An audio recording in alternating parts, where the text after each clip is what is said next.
Let's take a brief look at the Gage Russian Weapon Pack. This was the 13th paid weapon pack released for Payday 2, and adds weaponry that was, as the name would suggest, made by Russians for Russians. Let's rush right in. The first weapon up is the AK-17, based off of a modified AK-12. This battle rifle is not unlike the Eagle Heavy Rifle from weapon pack number 1. This Kalashnikov doesn't offer much in the way of customization, using just stock parts available for nearly every rifle. However, that's not exactly a bad thing. All you need is a few standard modifications to increase the accuracy and stability, and you're good to go. The mag capacity is a bit higher than other weapons of its caliber, and can take a quad stack mag to be increased even further, or a speed pull mag to get lightning fast reloads. The rest of the statistics on this gun are pretty much average. Despite what you might have heard, the ammo pickup rate for this gun is not much better than other battle rifles. That was a glitch that was patched out shortly after this DLC's release. There isn't that much else to say about the AK-17. Honestly, I'd go as far as to call it boring. The animations and sounds aren't anything special, it's just another AK. Still, what kind of Russian weapon pack would it be to not include an AK? So, all in all, a good assault rifle for higher difficulties. Up next, we have the Grom sniper rifle based on the Dragunov. This one has been a long time coming, and I'm kinda surprised it wasn't added to the game sooner. Still, here it is. Sporting 10 mag capacity and 3 mags in reserve, this 300 damage sniper will pop normal units' heads effectively on Death Wish. However, it will take extra shots to kill some special enemies. You can still use this rifle effectively on one down, although I'd recommend bringing Frenzy and or Silencer skills. Speaking of, the Grom has multiple concealment mods available for it. When equipped alongside a suppressor, optical illusions, and a compact secondary, this Dragunov will make for yet another competent dodge sniper. Although unlike the Contractor and Desert Fox, the ammo efficiency of this weapon isn't exactly effective on longer jobs. Once again, the higher ammo pickup rate this sniper once sported was in fact a bug that has since been squashed. The fire rate of the Grom is annoyingly low, but is offset in my eyes by the swift reload. It's worth mentioning the scope can be removed altogether in favor of iron sights, which many players prefer. Strangely enough, this doesn't grant any additional concealment, at least at the time of this video's release. Overall, a great choice for dodge and armor players alike, provided your heist of choice is on the shorter end, or you're packing ammo. Lastly, for guns, we have the Tatanka SMG, based off of the pp-bizon. Anyone who's played CSGO is probably familiar with this weapon, although this interpretation is far and away superior to 97 and 8, the gun. The Tatanka offers surprisingly high damage despite being equipped with 9mm rounds. While it may have a lower rate of fire than most SMGs, this combined with a huge mag capacity, good ammo pickup, and reserves means I seldom find myself running dry when using this Bizon. The accuracy and stability needs some work, but with skills and modifications you shouldn't find yourself being too bad off. This SMG shines brightest when paired with a less ammo efficient primary such as a sniper or grenade launcher. Whenever I need to stock up on my main weapon, I swap to the Bizon and keep firing until my ammo reserves are replenished. The reload is a tad slower than I would like, but you can't have everything. My biggest complaint would be, similar to the AK-17, how weak this weapon sounds. Still, it doesn't stop it from being an effective tool for lasting out during long assaults. If you need an ammo efficient secondary, look no further. This time around, the pack only adds a single melee weapon, being the Rezkoi Machete. This isn't exactly a bad thing, as generally speaking most melee weapons are crappy reskins of one another. This one is no exception. Finally, let's check out the masks. There are 4 of them based on various Russian culture: the Kokoshnik headdress, the Matryoshka doll mask, the Red Machine helmet, and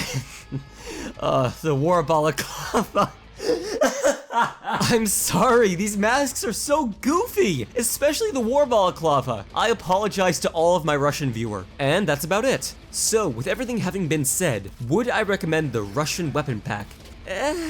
I mean, I can't outright say it's bad because it's not. All of the guns in this pack will serve you just fine even on one down. But they aren't anything we haven't seen before. I'm hesitating to call them reskins, but they pretty much are. The motto of these weapons seems to be something to the effect of improve stats in some areas at the cost of accuracy and stability. That's made particularly obvious with the Tatanka SMG. However, those stats aren't especially difficult to improve with skill points. So, at the end of the day, the weapons are just slightly better versions of guns we've already seen before. If you have the cash to spare and are feeling your flashing red love, don your Adidas and get Russian. The weapons will be absolutely fine. However, there's nothing here that would make me call this DLC a must-buy.